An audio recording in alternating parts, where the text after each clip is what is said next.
give credit to Georgia State, and we knew coming in that this was going to be a hard scout. Their backcourt is very good, and they're very athletic, and defensively we really had to step up. And as you could tell, the first quarter we struggled. But give our team credit. I mean, they got through adversity. They stuck together as a team, a family. We took one possession at a time and had a great second quarter. Regrouped a little bit at halftime and came out and knew that we had to throw a couple different looks at them. And I think that really worked out. We had a small lineup, then we went big, and then we switched up man and zone. And the girls really bought into it. And I like the way that we put it away down the stretch of just having a little bit more composure and coming to the ball and making free throws. So I am so proud of this team. We've had a very tough non-conference schedule. We just try to take one game at a time, and to be able to sit here and be 6-0 at your home, it's an amazing accomplishment. And I'm just proud of this team. I can't say enough. I think their leadership, their passion, everything. And it's just not one person. It's a lot of different people. As you could tell tonight, we had Diamond come off the bench. She really did a good job defensively, and Shaneri's finding her rhythm in there. So everybody's doing their job, but more importantly, no one's looking at the stat sheet to see who scored the highest or who did this, who did that. All we care about is the result, is that we win. What was the difference there in the second quarter? You went down double digits and then managed to take that lead going to the half. What were some of the changes? What did you tell them? Well, we did a lot of different things. I kind of went with a small lineup and got more aggressive and switched out on some screens, and that worked out and got us in some transition buckets. And then I went with the big lineup, and we had a really good matchup that really helped out, and they kind of got them scrambling a little bit. We knew rebounding was going to be the key, and we had to stop fouling. We fouled too much the first quarter. And we just had to start playing better defense. And I think just kind of keeping that team off guard really helped, honestly. And we had to have a couple different looks.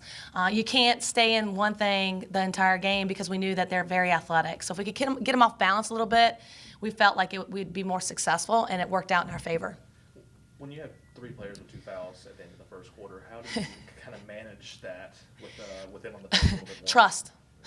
Trust that they're going to be okay, and they're not going to make silly fouls, and just do what they have to do for the team, and that's what they did. I just had a ton of trust in them. I didn't care if they had 2 fouls. I didn't care Lacey had 3.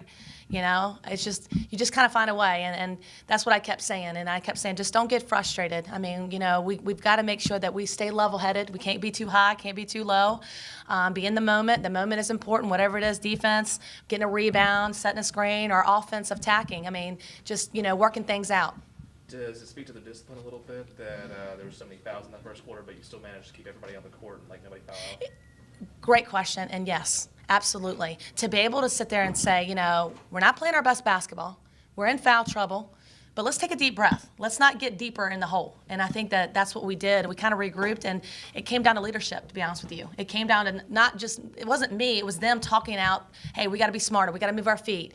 This is what's happened. The officials are calling the call. Let's play that way. It's okay. Let's not make these silly fouls. And I saw our captain step up and talk to the officials more. I kind of encouraged it, but they did that. And once we did that, we kind of okay, they're calling it this way, that's fine. Because at times, you can't get frustrated and think it's about them, because it's not. We had to settle down, and we had to figure out how they were calling the game. And once we did that, they were great out there on the floor. They kind of said, okay, we've got to make sure that we, make better decisions defensively, because we were gambling too much. We really were, and they're very athletic. So I give credit to the team. They really responded, and we got through it to halftime, which was great. How does it boost the team psychologically with back-to-back tough wins, one on the road and one at home? I think it says a lot about them. And I think that, if they can get through toughness and adversity, and I said that to them in the huddle in the middle of the floor, it's you can handle anything. Basketball's about problem solving. It's about not getting too emotional. Let the play go, next play mentality. And I think that that's where we've really matured. And I give credit to our seniors and our upper class, because they always talk about that. And I'm telling them, hey, relax the team. It's okay. Just think about the play towards the end when they cut it to 3.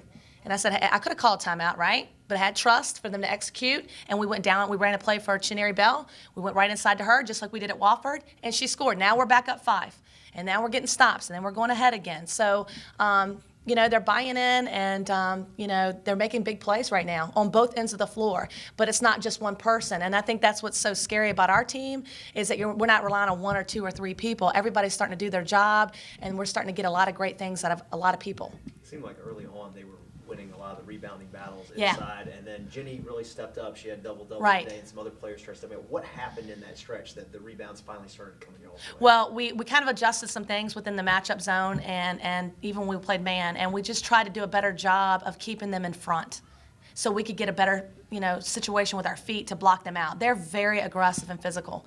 And we knew that coming into the scout. And we talked about them being a rebounding team. We talked about them scoring a lot of points from the free throw line.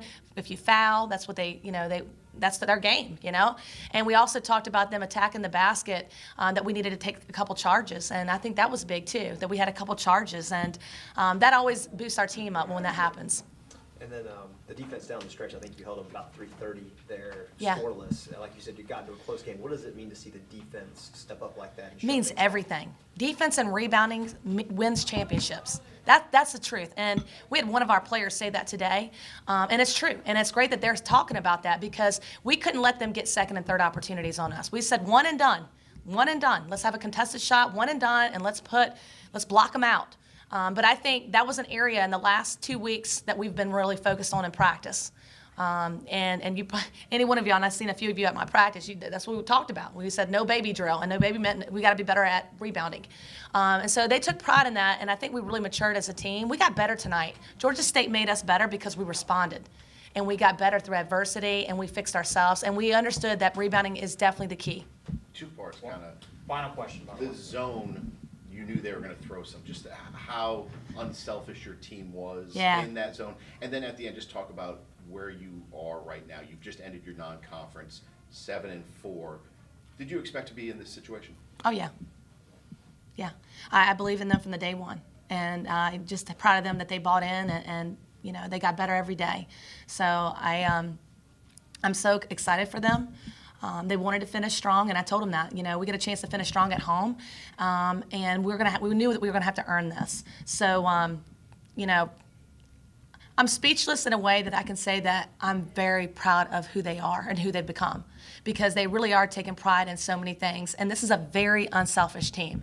So, and to your next question, we're ready for the Colonial. We're ready for CA.